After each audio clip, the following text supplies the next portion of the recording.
Buy the Samsung Galaxy S7 on O2 Business and get a free set of Jabra Sport Pulse earbuds. Hey guys, welcome to BTech. My name is Basil. This video is all about comparing the new Samsung Galaxy S7 Edge with the Apple iPhone 6s Plus. Now I use the 6s Plus in day-to-day, I love it, but the Samsung Galaxy S6 Edge won our smartphone of the year last year. The new version though is bigger. It's got a 5.5-inch screen, just like the iPhone 6s Plus and the 6 Plus before it. But what are the real comparisons when you get to the nitty-gritty? I'll figure all that out soon enough, but before I do, if you're not already subscribed to the channel, do it. Click that thumbs up button on this video. All of that helps us out massively and you stay on top of everything that we do. Right, back to the phones, and first off, design. Design, there's only one word that springs to mind, and that's bezel. Not basil, bezel. You've got these really big fat bezels on the iPhone. Sure, you've got a home button, but you've got a home button on the Samsung Galaxy S7 Edge.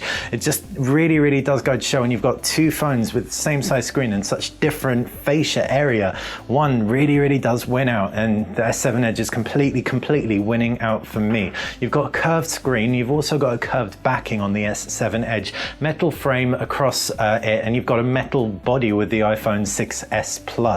Both look and feel super premium, but I can't wait to get my hands on the Samsung Galaxy S7 Edge in real use. Does attract a lot of fingerprints on first impression though, so that would be my one major criticism, but it is water resistant, IP68 certified. Right, moving away from the designs and onto those screens, you've got a 5.5-inch Quad HD display with a pixel density of around 517 pixels per inch or thereabouts, with a full HD 5.5-inch display with a pixel density of about 400 pixels per inch, so it's much sharper on the S7 Edge. It's also an AMOLED screen, so it's punchier, it's more vibrant, it's got pretty accurate whites, it looks stunning, but it might not have quite as accurate whites as the IPS panel on the iPhone, but the iPhone screen just won't have as much oomph and va-va-voom behind those colors. Inside the screens you've got different operating systems as well. iOS versus Android, and it's Android Marshmallow. It's also a revised version of Android Marshmallow with Samsung's TouchWiz on top. TouchWiz used to be disgusting and heavy and gloopy, much like Emotion UI is now. Now it's a lot more refined. There's this Edge UI element, or Edge UX, which takes advantage of the curved screen, at least on the right hand side. In this Edge UX on the S7 Edge, you've got access to a compass, a ruler, some key contacts. You've also got applications and an open API, so developers can make their own Edge applications. Do I think they will? Not so much. Does that really sell it for me? Not so much. But what sells it for me is how beautiful the Edge screen looks in general. As for the iPhone, it's iOS. It's predictable, it's familiar, it's easy to get your head around, it's refined, it's constantly premium, but it's a little bit more closed off an ecosystem than the Samsung alternative, or specifically the Android alternative.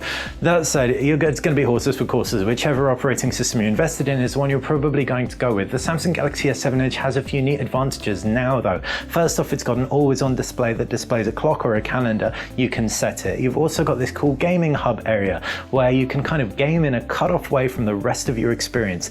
So you can record your video of you gaming and stuff. Very cool. And the app support is also going to be astounding across both.